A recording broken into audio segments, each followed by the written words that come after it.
Hello and welcome to Board Shipping. My name's Wayne. I'm Matt. I'm Rob. Rob's back. Oh yes. Here he is. Oh yeah, here he is. All out of the cupboard one more time. Yes, out of the Another cupboard. run. It's Yes. an important one, Rob, because This is it. Rob is our Board Stupid smashing defining guest. Yes. That's it. And this is the segue into the show, which is our top 5 industry defining, industry shattering, industry moulding games. Yes. And games that yeah. you should play or know about it. Or you should Yeah. know about it, even if you don't They've want to play changed them. the shape of things. That's They- put it that way. exactly. They Yeah. created the shape of things to come, Yes. potentially, as well. Yes. So these are the games that did something really special. To find out what those are, you should probably hit the subscribe button. Well, subscribe button is there. Somewhere. That's, Yep. You don't need to do anything industry defining or shattering, just press the button. Well, it is Smash that shattering button. because Smash that it's button. shattering to our heart. To our hearts. Absolutely. And with that, should we dive into this episode, gents? Well, I was going to say, guys, do we have an approach that we want to talk about? yeah, but they need to subscribe and then wait, and then we'll do that Yeah, after then that. we'll do after yeah. the song. Come on. Yeah. Board song. Stupid. Board Stupid. Let's go. Rolling dice, feeling nice. Cardboard dreams and game schemes. Click subscribe, it's a vibe. Board Stupid's all we need. Board Stupid, game reviews for you and me. Board Stupid, here's what you should play and see.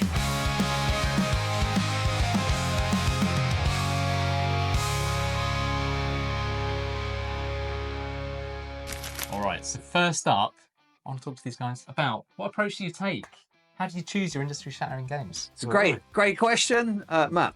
Do we? All right. I think my list is quite long, so picking up just 5 is quite. I pick not just in terms of like I don't know mechanics. I pick a couple of things even about market-wise, how they influence the market, or some of them how they have influenced like later games. So I kind of like went a little bit of pick a little bit of this, a little bit of that. So it's not just gonna be purely on mechanics. Okay. Yep. Oh, you're up. I think mine lean a little bit more into how they've changed the shape of the market and the industry, actually. I think that's going to be... Well, you are an expert on that. Yeah. Expert on the market. Marketing geezer, yes. Some would say. Some might say.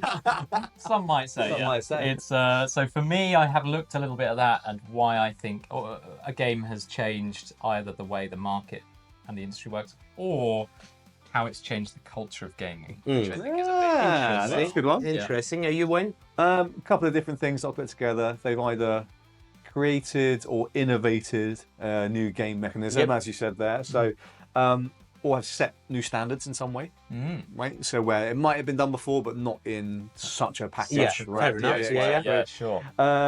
Or otherwise created some sort of long-standing influence that is being felt right now. Okay. Yeah. Okay. So I've sort of tried to blend those things together Yeah. for my choices. Yeah, nice. What about crossovers? Any thoughts? I think you think there's going to be a few. I think there's going to be a few. I know games that kind of like they must be on this list.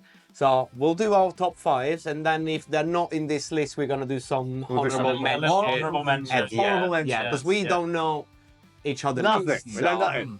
Also, in fact, off that, do you have you picked like a time frame? Because for me, I'll say up front, I have challenged myself a little bit. I've picked the last 10 years. Okay. Oh, and wow. I'm scaling up because I mean there are things like should chess be on this list? No. You know? Well, Should, but yeah, the so- Royal Game. yeah, of I know what you mean. It's a Yeah. great question because Yeah. you could go. You could even go back to the 1970s and go Dungeons and Dragons and Yeah. Dune and things like Yeah. that. right? Well, I've gone from 1990. Okay. You've Okay. picked, yeah. So a wider time frame. I yeah, think so- for me, it's more toward end of the 90s, probably Yeah. early 2000 Interesting. on. So the last 20. I've gone broadest. Okay, Yeah. good. Yeah. So almost, I think it feels like when you've gone for some of the older games, Matt, you've gone for kind of. Somewhere in the middle. You're gonna Yeah, do you've the got what you got. I've Yeah, gone yeah, for yeah. ones where we're Okay, still. I think some of the. I'll even say for mine, some of the effects we haven't necessarily seen fully play out. Oh.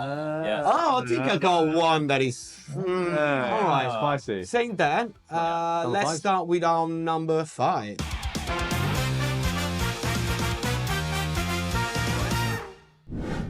Rob, give us your number 5. Number 5. Okay, channel, please promise me. Chat. Promise me you won't just Comment. close this video at this point. Comment. What I'm going to say. Bear with me. Bear with Rob. What I'm going to say, you might think I'm joking, and I'm not. Ready, boys? Go on. Please don't fall okay. off the chair. as I say, I've gone chronologically. I'm looking at the last 10 years. The first in my list came out in 2015. Okay. Okay. It is a game called, how do you say it? Exploding Kittens. Are you okay? I'm gonna leave the room. What have I done? Stop the video. What have I done? Stop the video. I shouldn't get me back in the cupboard. Exploding Kittens. Let me try to rationalise. I'm kidding. I'm kidding. Let me talk about why. I can understand. I can understand. I had an idea to put that kind of games in the list, but yeah, let's see what you say. My reason is, and this is a little bit conjecture, but Exploding Kittens was raised $8 million on Kickstarter for many years. Killed it. It was the record-breaking game on Kickstarter, and I really think it opened the floodgates for other publishers to look at Kickstarter as a very viable medium by which they can use to put games out. I crazy as it may be, I don't think we'd have Gloomhaven without Exploding Kittens.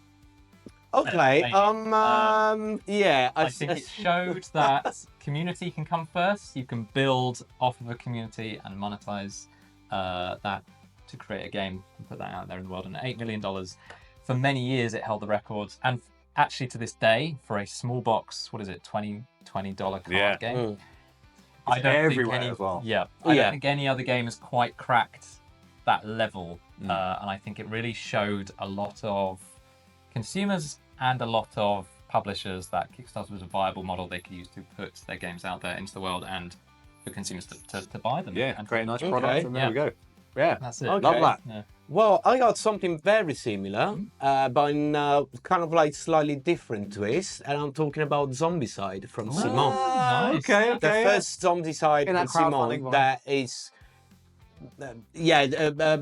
Cards Against Humanity did, or Exploding Kitten did it toward the general consumer, while Zombicide did it for board gamers that wanted board games and wanted minis. Because Zombicide has been the first successful Kickstarter that opened the doors to the million minis games that you can find. Yeah, Simon smashed the market with that.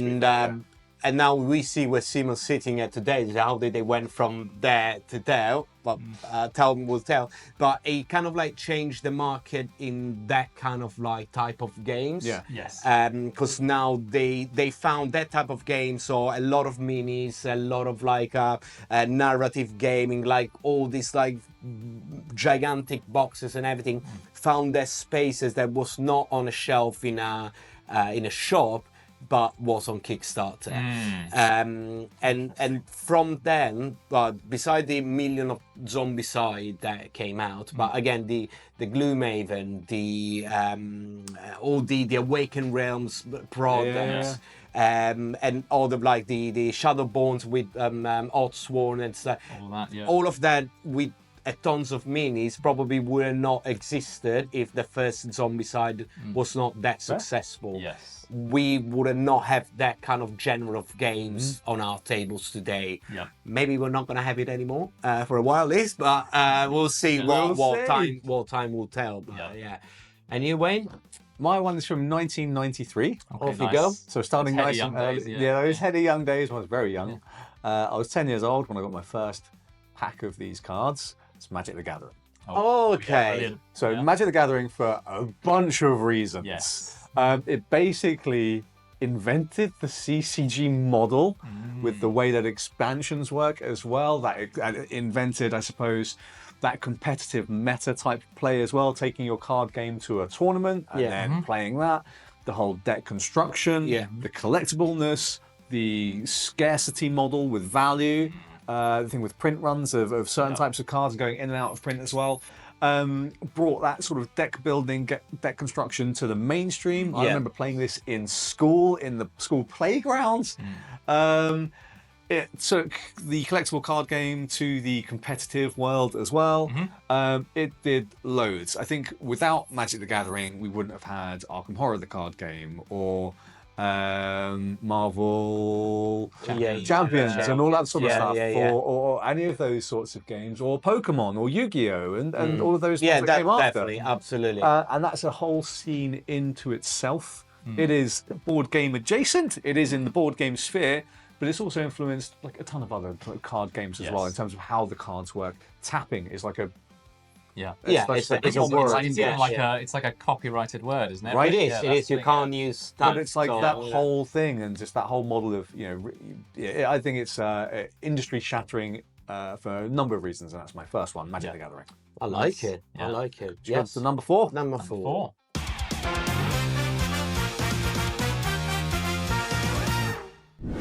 Rob, moving into number 4. Number 4. Okay, folks, this one is kind of my Exploding Kittens adjacent game. Okay. It's almost, in some senses, the polar opposite. And that's why I think it's important. And that game, it's kind of had a couple of iterations. Its most recent iterations were the 1.5 edition, which I think was in 2017. Okay. And that is Kingdom Death Monster. Ooh. That- Okay. The reason I say that is because where Exploding Kittens was the small box $20 card game Yep. that broke all the records on Kickstarter, Yeah. Kingdom Death came along and said, hey, that grandiose dream you've got, that insane, crazy game that you shouldn't be able to make, Yeah. frankly, can now be made. You know, Okay. it is a lifestyle game of epic proportions. The kinds of funds that people have sunk into Kingdom Death Yeah. Monster are enough to buy a relatively nice car, as far as what I can see from Okay. when you see it on sale. It's huge. It's Complex. complex. Yeah. It's got emergent storytelling. It's got massive campaigns. It's got the works. It's got boxes upon boxes upon boxes. Boxes up the wazoo. And it's almost like that polar opposite to the little, it smashed a ton of records as well on Kickstarter, or at least it sits in those top 10 kind of Yeah. biggest sales ever on Kickstarter. Yeah. And yet, where Exploding Kittens came along and said, here's a thing for the mass market, and we're using a new model to get it out there, Kingdom Death came along and said, hey, look what Kickstarter can do. Look what it can get to the table.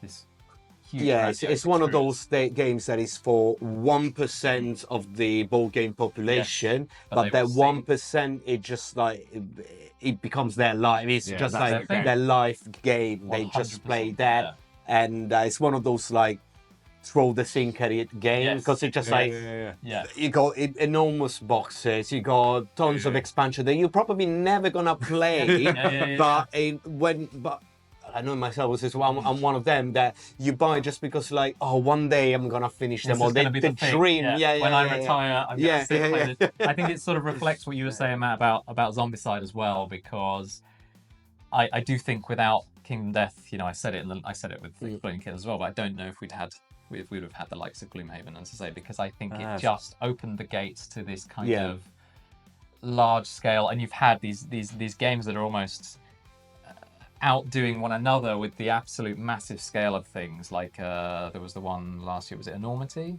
Yeah, Enormity. A pledge was somewhere around. Guess who back then? There's a pledge that's around $1,000, right? No, well, You- yeah, there's some of you got some that of them. one? No, Yeah, I got well, I the didn't think basic one. I got the Yeah. core box Yeah. and maybe Yeah. one and the stretch goals, Yes. not more than that. Yeah. I've been very good this year. Yeah, you've been very good, mate. I've been not backed that much, and I backed always just like core and stretch goals. proud of you. Good on you, Matt. So what's your number 4? My number 4, talking about Lord of Waterdeep. For one reason specifically, because it's been the first game that I remember as a Dungeon and Dragons player. Yeah. Brought a lot of people to board games. Okay, yeah, 'Cause yeah, it's a worker place. At the end of the day, it's a simple worker placement, but being linked to a very successful IP brought a lot of people toward that game, and then realized that the game is actually good. Yeah. Yeah, okay. So it's not. There've been IP games before. There's gonna be that were we- like tying like could be terrible. Yeah, Mostly more than terrible. That one actually, it still is a very good game, Solid, yeah. and it moved a lot of the Dungeon and Dragon, the RPG Yeah. population toward the board game industry. So it kind of like linked two worlds together, and it demonstrates to the market that you can do an IP game that is actually really good. Yeah. And it's a game that people still love and still plays, absolutely. and and it's fantastic for that. It's a very sort of, I think there's a thing of like these disparate hobbies that are actually very, very connected, and Yeah. like RPGs, sort of skirmish kind of games, like on the big grand scale like Warhammer, and board games, Magic the Gathering, like players who are in those groups and haven't necessarily leaked over, and yet so much of what you love about your hobby, if you're in one of those, It's gonna be actually very close. Like I always think if we can just pull a few more Warhammer folks over to the board games, it's like. But I find a lot of time Warhammer people, if you put them on a board control game or like the area control stuff like that, they really like it, and I think that is where it should, go. Yeah, I think Warhammer GW should stop making just dungeon crawler for their side games and do something slightly different. But we'll see. We'll see what they want to do. And Wayne, what about your number 4? Moving up to 1995. Of course, we're going back in time. Yeah, from 93 to 95. It's okay, we're getting closer to the golden age. Spice Girls were still not a thing, right? No. And this one is the game of 1995, and it's Settlers of Catan. So Catan, I don't think I could have made this list without featuring Catan, because it basically created the modern hobby game renaissance. This is the modern board game renaissance. It couldn't have occurred without Klaus Teuber's fantastic seminal title. It did a few things. It created this sort of resource negotiation type thing in the board game as well. This modular board with a relatively light rule set as well. It's introduced that sort of Euro mechanisms to the wider public, where you've got this resource management as well, sort of trading with your partners. Pretty low randomness. Well, you've got the dice, of course, but a relatively low randomness. It is now, even to this day, a massive seller. Has spawned tons of different versions. It's had its latest new edition, which is real nice. I saw it yesterday. I was down in Brighton. I went to the Dice Saloon. If Dice Saloon is watching, hello. And they made the Kallax edition basically, because it's the square box that fits perfectly into a Kallax. It's straight in there, Just like that's marketing, that's loads of editions of it, and it's a very nice product. It's still playable. It is playable. It's a board game. It's a very entry level board games. It's a games that you play with families, with younger family members, and probably not for me, not for you, But it's the thing, this is one of those games where even people that don't really play hobby games, they might know Catan. And that's the impact that game has had to bring people into the hobby. So that was my number 4, Catan. That's it. Perfect.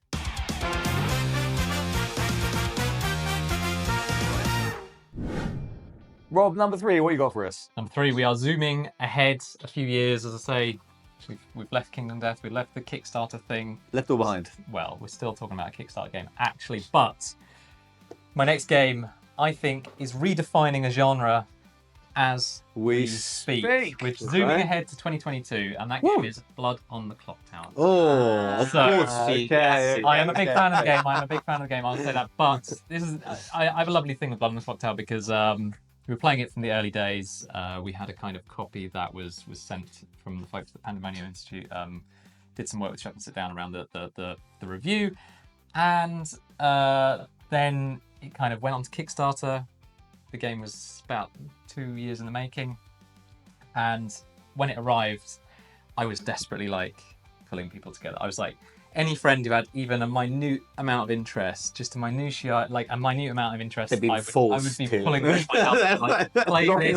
locking the door. You're not leaving. I'm not kidding. I literally recruited people on the street. That's how desperate I was. I met a dude on the street, got talking about board games, and I was like, "Please come over. Come over. Come to my place." And he turned up. He turned up with his friends, looking shell shocked, and we had a great time. And brilliant. The reason, however, is not my personal love of Blood on the Clock Tower. What I feel we are witnessing is the de facto social deduction game taking shape. I think Werewolf and Mafia, I've talked about them on this channel before, but I think are kind of slowly but surely falling by the wayside. Mm-hmm. And everywhere I am now seeing Blood on the Clock Tower. It's Clock Tower. It is Clock Tower left, everywhere. All of the conventions. Every gaming cafe, every convention, Strange Games Festival, all those things they are just pushing Clock Tower repeatedly. And the things that are happening around the game in terms of the community is growing and growing and growing. The wacky homebrew sets you're seeing sometimes with scripts that are kind of created from the existing roles, and yet plenty of scripts I've seen where people have literally homebrewed sets of roles and made their own sets. And the game has become something of a phenomenon. I think it is changing the course of social deduction. As I say, a lot of my list is looking at potentials as well as just things that have happened. And I think over the next 10 years, we will see Blood and Clock Tower just become the standard. Yeah, I mean, we saw it like every convention that we go, so you will see like Loads 3, 4, of 5 groups of playing it, and those groups are always full. It's just like people playing for hours and hours, and then another group will fill the room, and then another group. It's just like and this goes from Aircon to UKGE to Paradise, the local to your one, local even game like shop. exactly. And there are I found out that we have a local Group as well. local group like town. Cocktail Just society. like, it's amazing, and it invites a lot of people as well that are not board gamers, but they enjoy that experience. Might get to the point where it's transcending the hobby almost. Becoming its more own hobby. culturally relevant. Yes. Love it. I see that. Very nice. Matt, for you, number 3. My number 3 is gonna be Seven Wonders Duel. Seven Wonders Duel, beautiful. specifically. Specifically the Duel, because I think it created today's trend of all the million duel games. Duel games, high quality ones. Yes, so it's been the first game that took an existing IP, an existing board game, creating its own spin-off version dedicated to people, and making it a game that is probably better than the original game, at least for my taste. But it's the one that showed everybody that 2-player games can be good, that are not just a knockoff of a larger game. And now we see how many dual game came out between today, this year and last year and next year. They're just like tons of it. But all this new iteration of the dual version, I don't think they would existed without Seven Wonders Duel. Yeah, and the very fortunate collaboration between two industry legends, Antoine Bowser and Bruno Catala, creating something absolutely magic. I mean, Bruno Catala is an amazing 2-player game specialist. I feel like, to deal with some of the dual. He does those like Splendor Duel. Exactly. Like when in doubt, you're making a duel game. phone him. Catala, let's go, mate. I think that's a great pick, Matt. I like that. For me, which one was it? Where did we get to? Aha. Okay, next one. Moving all the way up to 2004. 2004. They were done, probably. Yeah. So we skipped over them. Completely. All right, fair enough. But rightly so. We got to 2004's Ticket to Ride by Alan R. Moon. So probably had to be. This was a game that basically delivered a perfect family weight game with a phenomenal production, with a relatively accessible price point that was widely available. It won the Spiel des Jahres and did gangbusters sales. I mean, it did. Still does. It has spawned countless iterations. It's popularized, didn't invent, popularized, potentially innovated in some way, but more popularized the route building. Exactly. So making that as a mechanism all of its own. And you commercialize the hate drafting. Hate placement. I'll never just put my little train here. So let me plug that. It can be played friendly and chill, or it can be played by board gamers. Bloodlettingly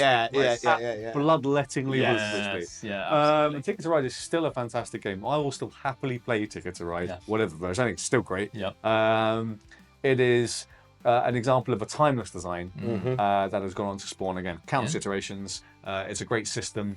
It can't not be on my list. Perfect. It's a crazy game as well for the breadth of play that is in that rule set. It's something I opened a copy recently. I got my sister a copy. But the rule set I'd forgotten. Like I remember playing Ticket to Ride super early when I got into the hobby, and it felt like wildly complex, like as all our first games do, right? But then the rule set, I was like, this is like 2 A4 pages. That's the whole thing, and it's like all of that game is distilled into that.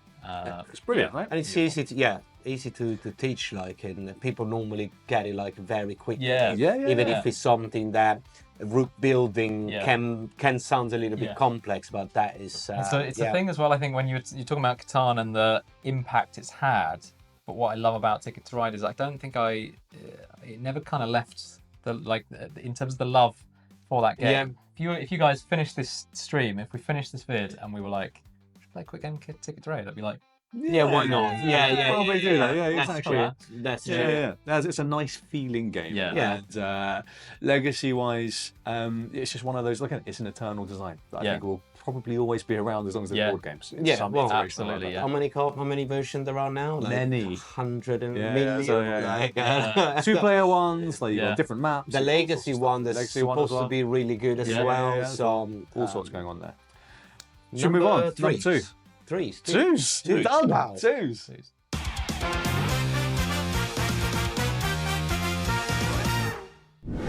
Rob, number two. Number two. Okay. Wayne, you mentioned Magic the Gathering. I did. And I'm going to zip the CCG trend up to the modern day, as I say, with my list, looking at kind of ongoing impacts.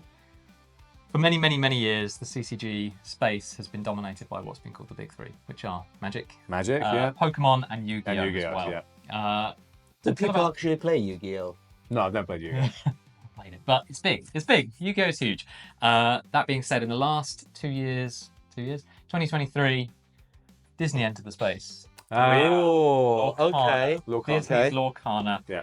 Lorcana has been deemed that space that I mentioned, the CCG space, which has been called the Big Three for many, many years, is now officially called the Big Four because Lorcana has come in swinging at a seemingly impenetrable kind of fortress of genre and broken its way in well and truly. And I think what we are seeing is an impact in terms of games that are being released now. We've had Star Wars Unlimited. We've had Altered.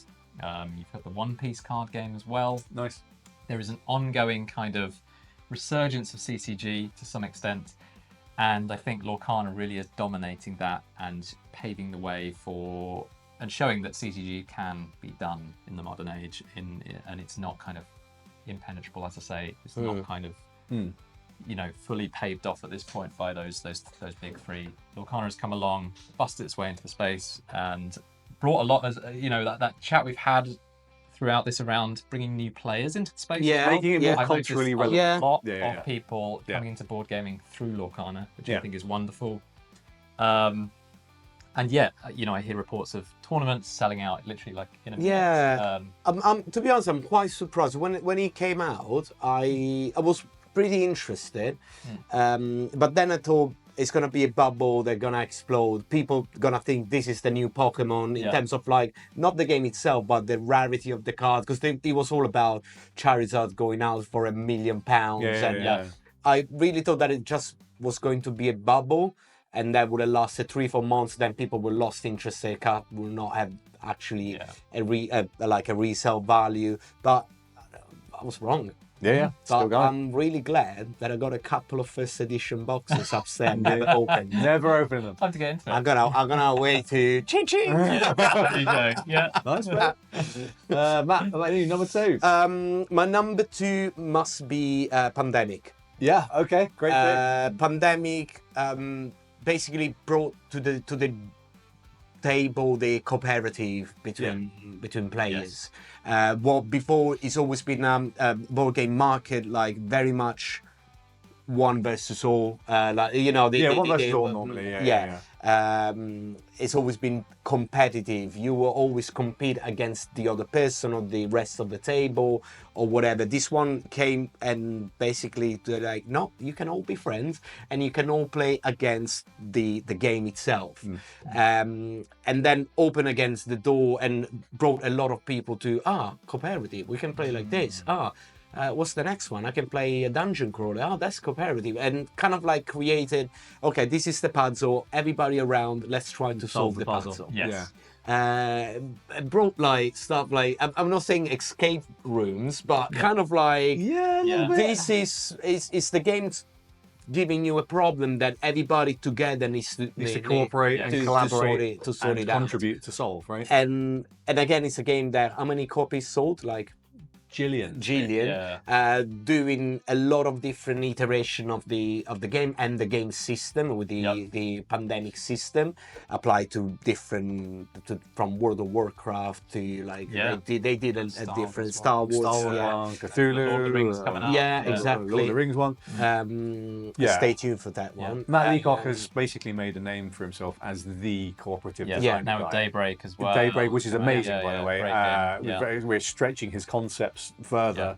And from 2008, so it's just a game that's got an eternal engine that just seems that you can kind of flex it and stretch it and it still holds up however you put it into a system. It somehow feels, because the only cooperative game that comes to mind for me before pandemic was there was a Knizia put out a Lord of the Rings game, and it felt a little bit dominated by a sort of luck of the draw system. And you kind of, it's fun to play together and have a little bit of a Lord of the Rings flavour going on, but it was just kind of going through the motions. I'm sure there'll be someone who will say, you're playing it wrong. But the beauty of pandemic is you can sit down and you really feel like you're wrangling with the system. And that's not to say there isn't bad luck and luck of the draw in the game, but to a large extent, it feels like when you sit down and play a game of pandemic, it's like, if we play this right, I think we can. We could probably.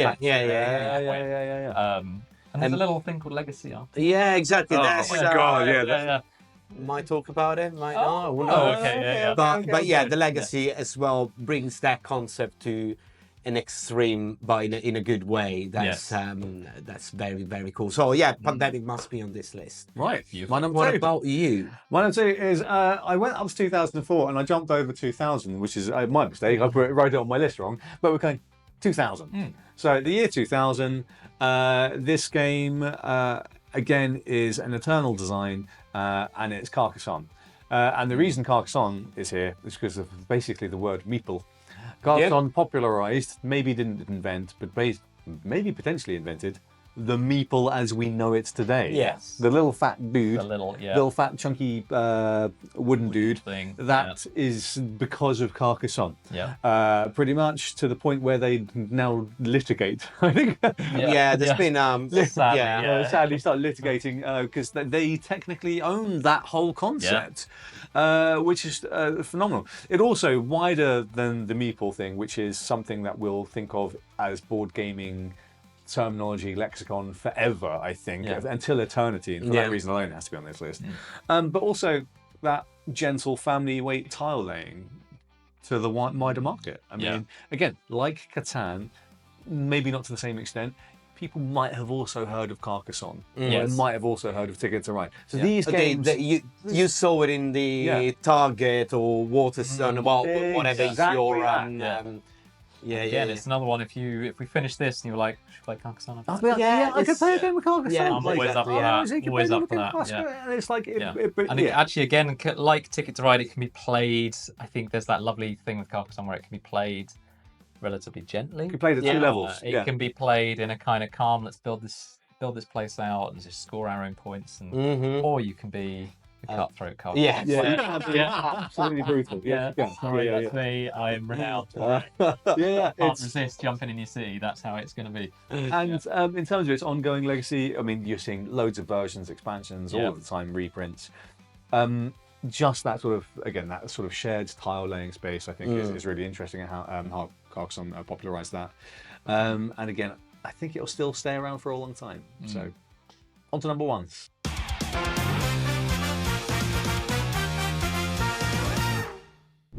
Rob, what's your number one most industry-defining game? Industry-shattering, groundbreaking, all of that. Okay, so I said at the start of this, please don't go to the channel, please don't hit unsubscribe. Oh God, My number one is Unstable Unicorns. No, it's not. No. No. Don't worry. To be honest, I might have all this unstable unicorn never existed. Enough said. One of our guilty pleasures. It is not. It's another one. Top 5 guilty pleasures. It's not Unstable Unicorns, don't worry. I come with a message of hope, I think, to publishers and designers, because my I'm bringing us right to 2024, where I think the impact of this game hasn't yet been fully witnessed. Amazing. And I like to think that it is going to have an ongoing impact. That game is Arcs, particularly the Blighted Reach. Right. I think there are a couple of things about Arcs. Firstly, from a practical standpoint, I think it's lovely to see a campaign that is in a 3-act system. It is all packaged wonderfully into a box. From a pure practical standpoint, from a pure kind of box design and game standpoint, that is just lovely. You've got this huge box, a chocolate box of like emergent narrative and wacky stuff that is stuffed into this game.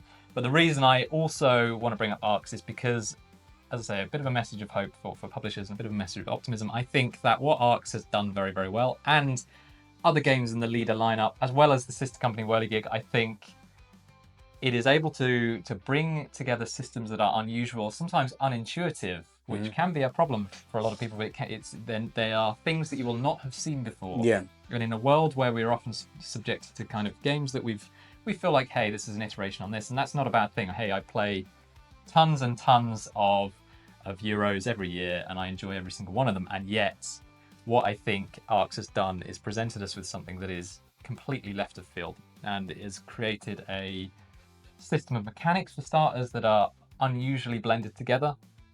It's created a campaign that is wholly unique in how it's structured, and it's created something that is a game that I struggle to even talk about on a pure sort of mechanics and components kind of thing that I do with a lot of games, because what it has done is almost elevated a medium, I think, to a point where it's almost like literary on its level. It's like it is an art form more than it is a game in some ways, and that might sound a little bit naughty. I know what you mean. I think we felt the same with the game. It's a game that kind of like you love or you hate, but it doesn't leave you numb. Yes. There's something to be said for a game making you feel. And then it's kind of like a form of art, because it's just like you're looking at something, you feel something, you don't like it or you like it. But I think it's very. I can't imagine anyone ever sitting down to try Arcs and say, I'm specifically really looking at the Blighted Reach paint extension here and thinking, oh, I've seen that before. Like, that's something I've done. No, well, It's definitely. completely left of field. And as I say, what I love about leader games and what they are doing is the games they are putting out continue to do that. I think Root set that in stone to a large extent, the asymmetric kind of war game that it is, and it continues to be a resounding success, as their latest Kickstarter proved. Oath did the same for this never-ending campaign that evolves as you play the game. And I think Arcs is in its very early days. We've seen the Blighted Reach. I have no doubt that there are things going on behind the scenes at Leader that they are going to be putting out new campaigns that completely fundamentally alter the stories that are told through that system.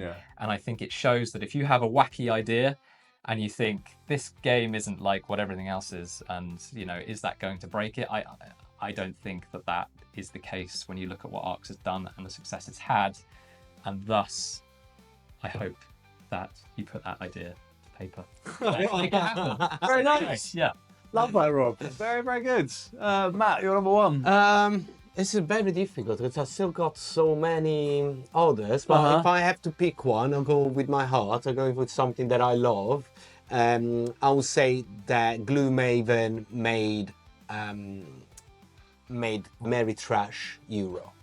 Okay. So Create that has been one of the first very successful game to take two very different genres and mixing it together, giving something to the Euro players with the card, instead of rolling dice, and the cooperative things of like beating the game. So every scenario is a different puzzle that you need to sort out. At the same time, it's giving the heavy team from an Ameritrash and the narrative and the little bit of luck that you need, but not that much.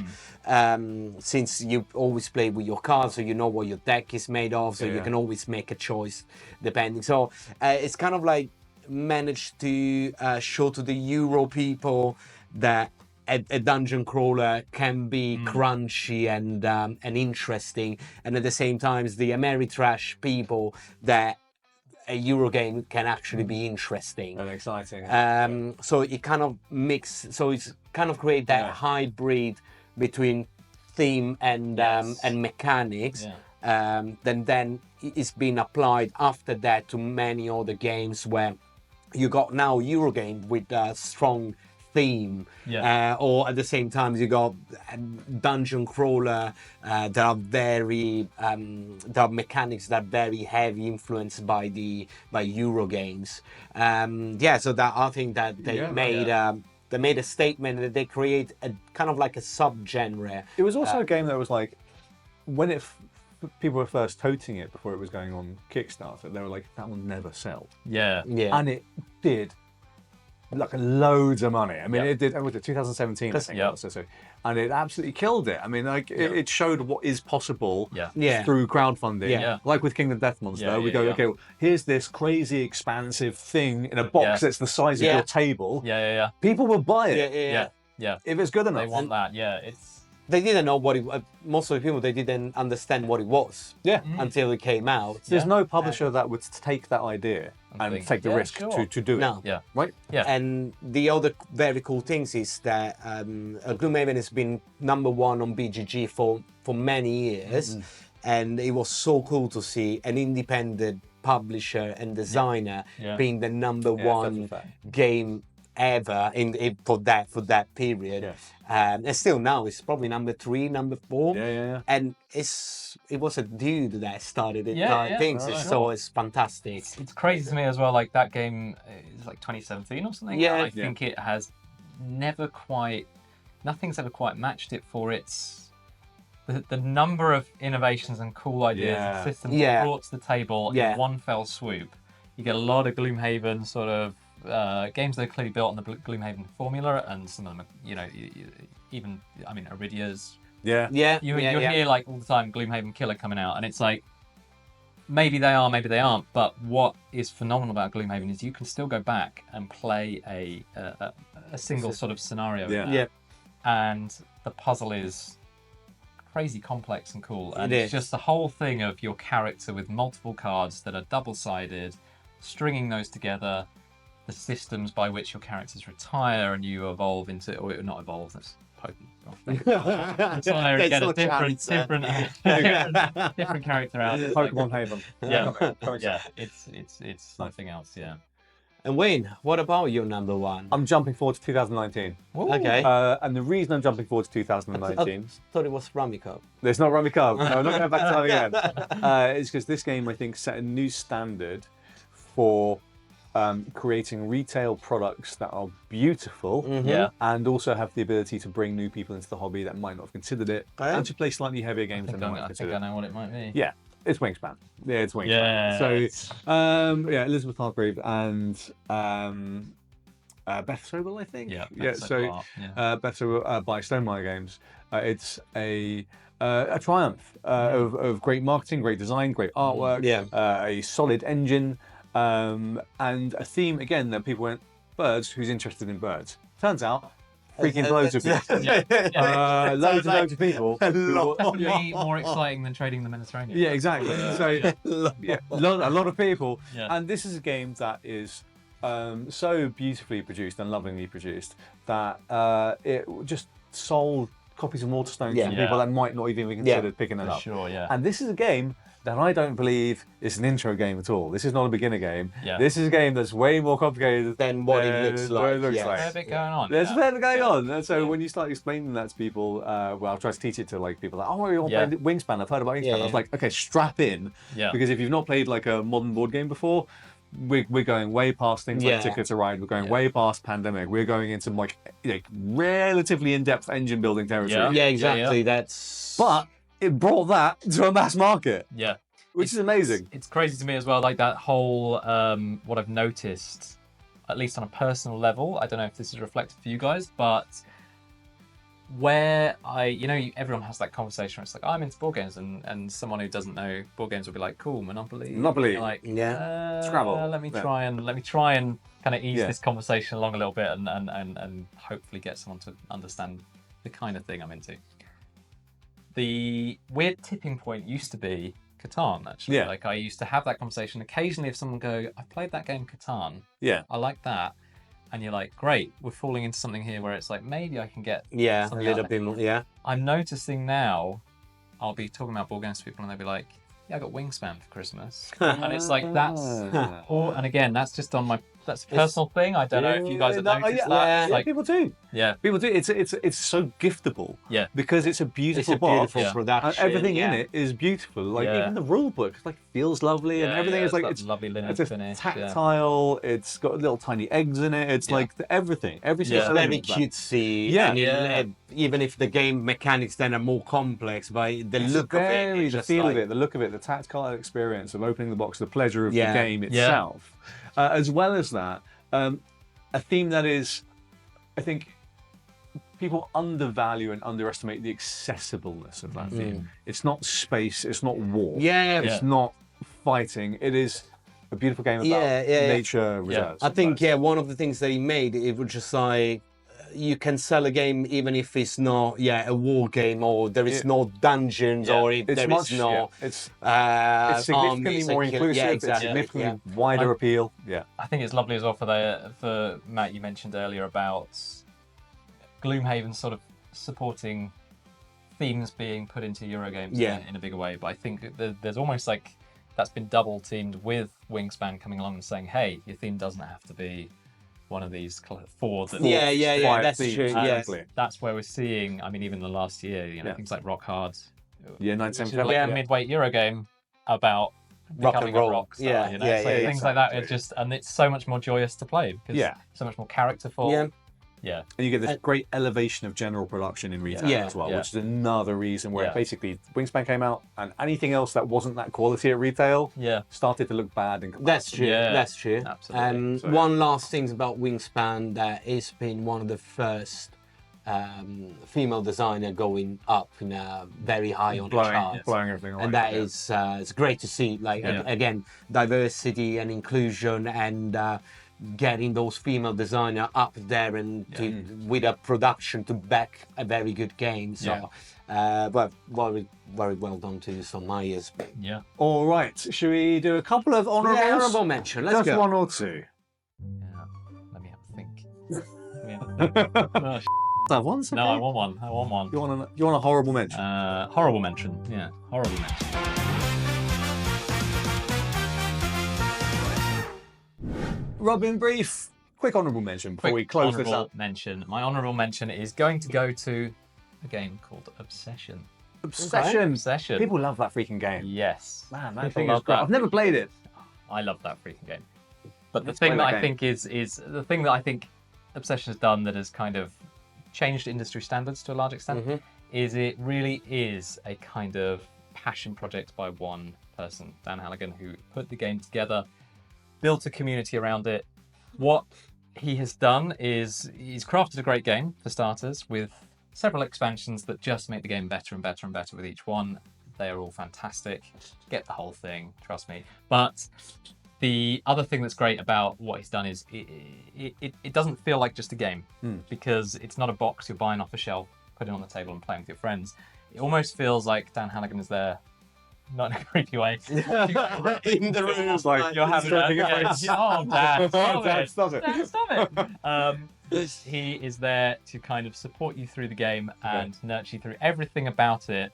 He's a real love letter to his passion, which is that Victorian era, Pride and Prejudice sort of era of England. He's actually an American guy, so you know he. When you buy the box, the core box, you'll find the rule book in there. You'll find like a massive appendix booklet that explains like every freaking system in the game, and it's like this is the history of it. This is why you have these particular and to further that. If you ever have even like a slight issue of Obsession, he is known for sorting out from component troubles right through to picking up the Board phone game and explaining the geeks. rules. It's more or less, it's like one step removed. It's such a love. It's such a kind of, as I say, such a passion project. You go on to like Board Game Geek forums. Create a little community for it. Yeah. It's something else. Like you people find like love a that game. thread on Board Game Geek that will be like, I don't know. I have a problem with randomness in Obsession, for Yeah. example. I don't like the card draw. Dan Halligan's going to be on there as the first reply, and he's like, "Glad you brought that up. Here are 17 variants that I've designed." Genuinely, To make that it's better wild. for you. His last expansion had a book like that thick of just Wow. his personal favourite variants. Wow. That he's All like, right. That's if you great. like the Love that. game, here's all the things you can try to tweak it. And to me, that's a real kind of, it's a real sort of standard for building community around the game. Because this is a game that's grown in popularity. It's grown. Yeah. I think he's We shown went the from ability. nothing to To grow. adding more and more He's people. never put People anything love out. it. He's Now- first-time designer, to my knowledge. He's never put anything else out, and he just You can grow a project, man. I think that's great. yeah. Matt, You actually mentioned this game just now, and what I'm talking about is Love Letter. Love there you Letter. go. There you go. For two main reasons. That's a great shout, actually. First of all, The micro it game. created the micro game. There was no micro That's a game. great before. shout. Otherwise, why is it on my Not list? just like a small pouch with a Great few Smash cards. this to bits. If you think that Oink, all the Oink Yeah. game stuff, Yeah. there will not be Oink games without Love Love Letter. Letter, yeah. And the second reason that is linked to Oink games as well is because it was one of the first Japanese publisher Yes. to come to the Western world. Seiji Kanai. Seiji Kanai, yeah. And that opened the doors for the Japanese and Asian market into Europe and America. Actually exploded, man. Yeah. Like, Love Letter is huge. Yeah. I Yeah. love It's- that game yeah, yeah, still as well. Yeah. I mean, Yeah. it's so good. And it's, you still find a million different copies, a million Different different versions, versions, different and but on top of that, all the micro games, all the games that can fit in your pocket, they will Yeah. not be there without Love Letters. Yeah. It's, So, it's, It's a great shout, what you say mate. about Japan as well is that opening of the doors to another culture. It's Yeah. gaming is something that hasn't just happened in Europe and America. Yeah. And there is a massive gaming culture in Japan. Anyone who sort of buys games from Travel Games online, shout out to Ben if he's watching. But all those wonderful sort of card games, trick takers, card shedders that, Yeah, that ladder are climbers. born and grown at the Tokyo Games Market. yeah. And I think it shows that there is a massive culture of gaming around the world. Yeah. Yeah, and Beautiful. that's great. We love Japanese games, isn't it? We do. I'll have one more for you. Anyway, I'm going to say one. I'm going to go two. Oh no, you can't. Okay, well, just ready. Goodbye.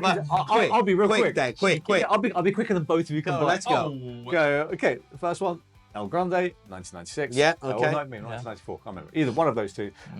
Area Majority popularised that. Wolfgang Kramer, absolute legend. The Messi of Spiel des Jahres. Yes, that's what it is. Well, And then the they next should name one- it after him. But Yeah, actually, but because of yeah. it basically popularised / Yep. invented the mechanism. Yeah. And then Dominion 2008 that was gonna be my invented my other deck one. building in Yes. the board game Yes. concept. That was gonna be my next one. and could not be, at least not mentioned. Should we wrap this bad Yeah. boy up? Yeah. Let's go.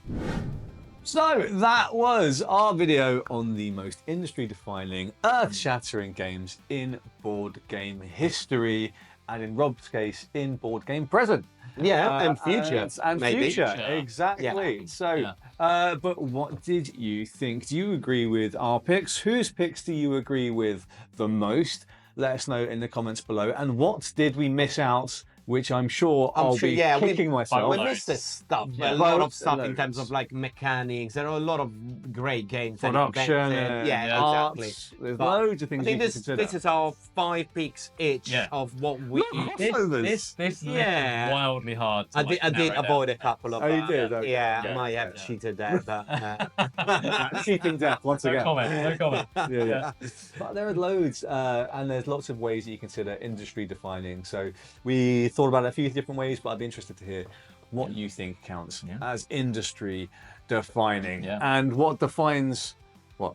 you know what is defining? Go on, tell me Our about Patreon. our Patreon. You can is yes. that Because defines. you can define our channel because you can support the channel. Yeah, it defines And, our we can have Rob more time. There you because go. he just, Yeah, like, exactly. we There you can, go. we can take him out of the cupboard more often. Yeah, exactly. to. And It's expensive taking Yeah, it out of the and cupboard. there is you can find all the exclusive content. exclusive and, content for you. There's going to be all the exclusive content for UKG that is going to come out at Uncut after interviews, UKG. all that good stuff, exclusive stuff. Yeah, exactly, and the previews of all the videos and all the. And it's just for buying us a coffee and supporting the channel and Easy peasy. making us grow, basically, Otherwise- or keeping us afloat. You know what's free, Rob? What's free? Let's just subscribe. Smash that subscribe. That's free. Yes. Okay. Industry shattering subscribe Subscribe. button, Yes. shattering goodness. Exactly. That's why I do the outro. Yeah. What's the next one? And we'll catch you again at the next one. Ciao. What's it been? What's it been?